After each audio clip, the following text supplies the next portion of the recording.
Hi DSC aspirants. హెచ్జిటిలోని textbook ప్రకారం 7th class maths short notes and questions నచ్చితే like చేయండి, subscribe చేయండి. LHS = RHS అయితే ఎగ్జాంపుల్ X+2ను LHS అంటారు, 3ని RHS అంటారు. మనము యత్నదోష పద్ధతి ప్రకారం ఇప్పుడు X వాల్యూ 1, 2, 3ల ఏ విలువనైనా మనం ప్రతిక్షేపిస్తే LHS = RHS అయితే దానిని మనం యత్నదోష పద్ధతి అని అంటారు. Example X = 1. ఇప్పుడు X = 1 ప్రతిక్షేపిస్తే 1 + 2 ఇప్పుడు 1 + 2 = 3. 1 + 2 ఎంత? 3. కాబట్టి ఇవి రెండు సమానం. LHS RHS సమానమైనవి కాబట్టి దీనిని X వాల్యూ 1, 2, 3 మనం ఏ విలువనైనా మనం ప్రతిక్షేపిస్తే LHS = RHS అయితే దానిని మనం యత్నదోష పద్ధతి అని అంటారు. ఇప్పుడు సమీకరణానికి ఇరువైపులా ఒక సంఖ్యను కలిపినా, తీసివేసిన, గుణించిన, భాగించిన దాని విలువ అనేది మారదు. ఇప్పుడు చూద్దాం. LHS RHS రెండు ఇరువైపులా +2 కానీ -2 కానీ ×2 కానీ ÷ 2 కానీ చేస్తే దీని విలువ అనేది మారదు. ఇప్పుడు ఎగ్జాంపుల్ చూద్దాం. X+2 ఎంత? = 3. మనం ఇరువైపులు -2ను యాడ్ చేసినాం. ఇక్కడ -2, ఇక్కడ -2. ఈ -2 ఈ +2 క్యాన్సిల్ అయితే X మిగులుతుంది. 3 - 2 ఎంత? 1. X = 1 వచ్చింది. కాబట్టి ఈ విలువ అనేది మారదు. ఏ విలువనైనా ఇరువైపులా మనం గుణించిన, భాగించిన, తీసేసిన, భాగించిన దాని విలువ అనేది మారదు. దీన్ని పక్షాంతరం చెందించకుండా సాధించడం అని అర్థం. నెక్స్ట్ LHSలో ఉన్న రాశి RHSలోకి మారితే ప్లస్ అనేది మైనస్గా మారుతుంది, మైనస్ అనేది ప్లస్గా మారుతుంది, ఇంటూ అనేది భాగహారంగా మారుతుంది, భాగహారం అనేది ఇంటూగా మారుతుంది. ఫర్ ఎగ్జాంపుల్ ఇది LHS RHS. LHSలో ఉన్న +2 RHSలోకి పోతే -2గా మారింది.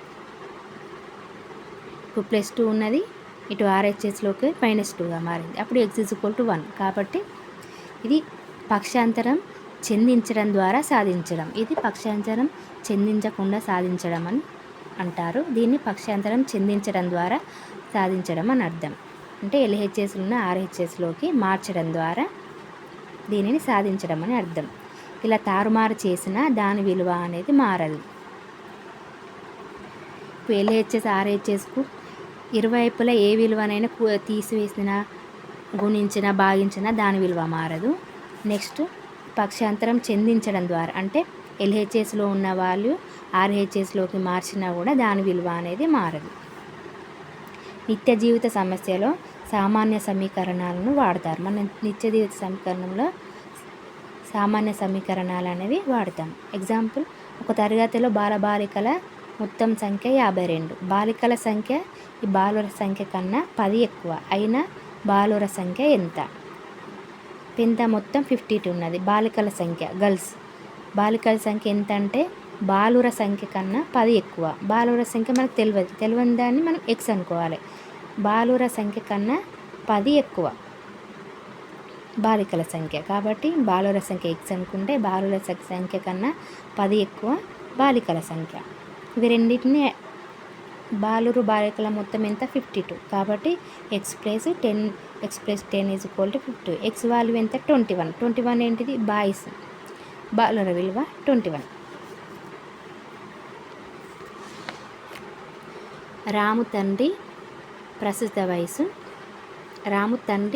వయసు రాము వయసుకు 3 రెట్లు. 5 సంవత్సరాల తర్వాత వారిద్దరి వయసుల మొత్తం 70 సంవత్సరాలు అయిన వారి ప్రస్తుత వయసు ఎంత? ప్రస్తుతం రాము వయసు ఎంత? X. ప్రస్తుత రాము వయసు X అనుకున్న అతని యొక్క తండ్రి వయసు ఎంత? రాము వయసుకు 3 రెట్లు అన్నట్టు. ప్రస్తుతం రాము X అనుకుంటే తండ్రి వయసు 3X అవుతుంది.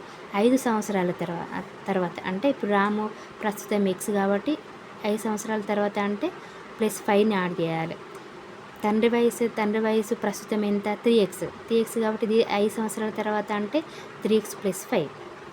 వీళ్ళిద్దరి 5 సంవత్సరాల తర్వాత ఎంత? 70 సంవత్సరాలు అయినా ఇప్పుడు రాము ప్రస్తుత వయసు X. 5 సంవత్సరాల తర్వాత అంటే X + 5.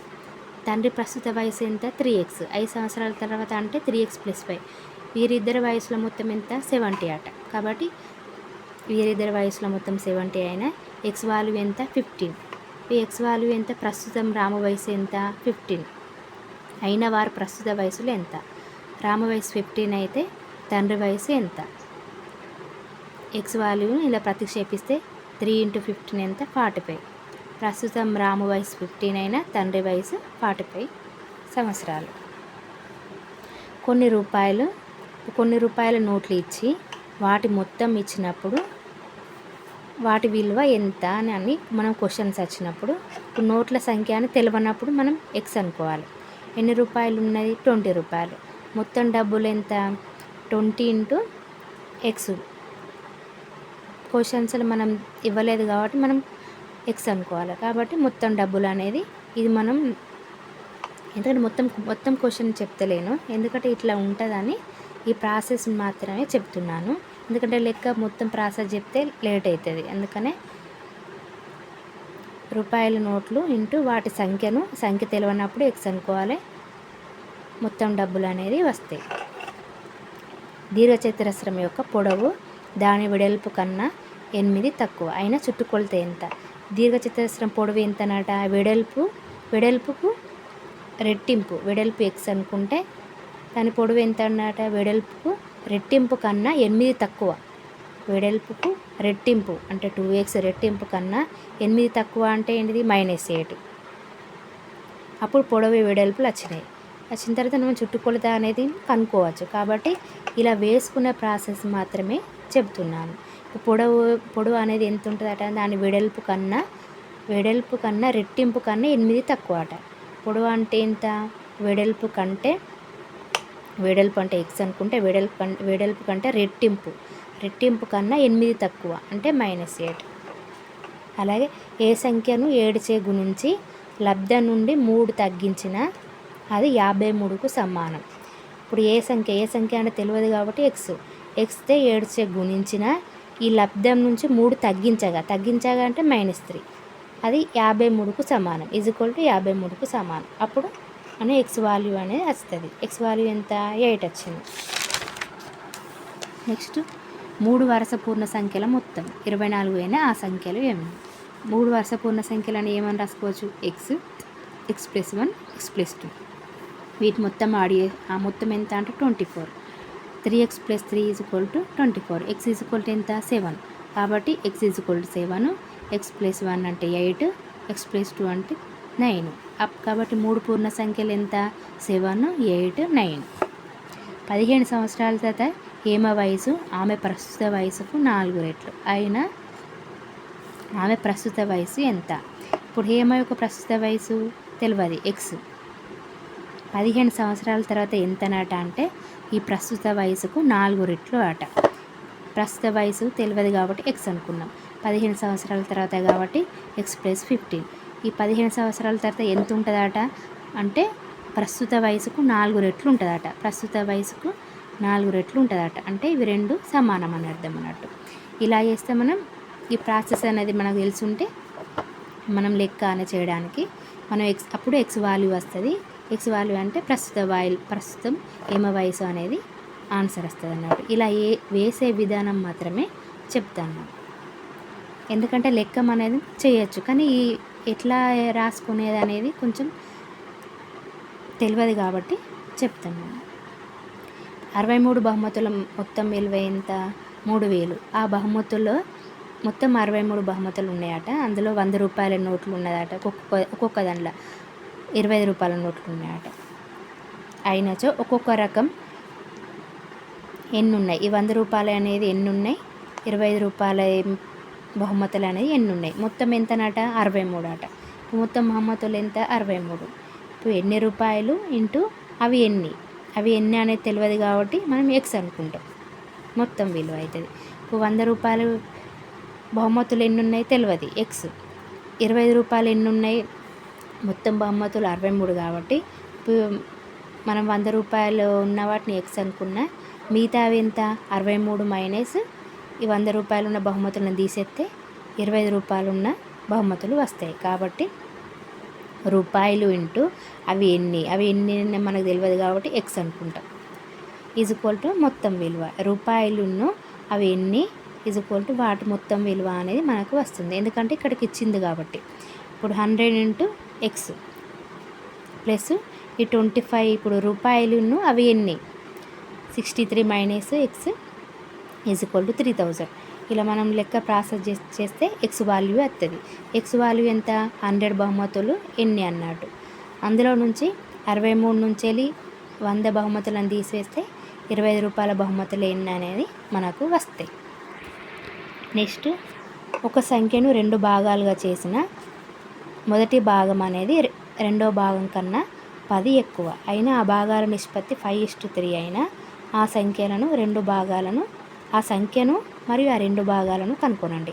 ఇప్పుడు ఒక సంఖ్యను 2 భాగాలుగా చేసిరట. ఇప్పుడు మొదటి భాగం రెండో భాగం కన్నా 10 ఎక్కువ అన్నట. ఇప్పుడు మొదటి భాగం అంటే మొదటి భాగం రెండో భాగం కంటే రెండో భాగం తెలియదు కాబట్టి ఎక్స్ కంటే 10 ఎక్కువ అన్నట. వాటి భాగాల నిష్పత్తి ఎంత 5:3. కాబట్టి ఈ 2 నిష్పత్తులు సమానమైన అంత్యమూల లబ్ధం మధ్యమూల లబ్ధం. కాబట్టి 3 into X plus 10 అంత్యమూల లబ్ధం మధ్యమూల లబ్ధం 5 into X. ఇప్పుడు ఎక్స్ వాల్యూ ఎంత 15 అంటే రెండో భాగం వచ్చింది. మొదటి భాగం అనుకోవాలంటే ఎక్స్ వాల్యూని ప్రతిక్షేపిస్తే 15 ప్లస్ 10 ఎంత 25. ఒక భాగం 15 అయితే ఇంకొక భాగం 25. మొత్తం ఆ సంఖ్య ఎంత 40. ఈ 40 అనే సంఖ్యను 2 భాగాలుగా చేసిన అది ఒక్కొక్కటి ఎంత 15, 25. వీటిని యాడ్ చేస్తే 40 వస్తుంది. Thanks everyone. నచ్చితే లైక్ చేయండి, సబ్స్క్రైబ్ చేయండి.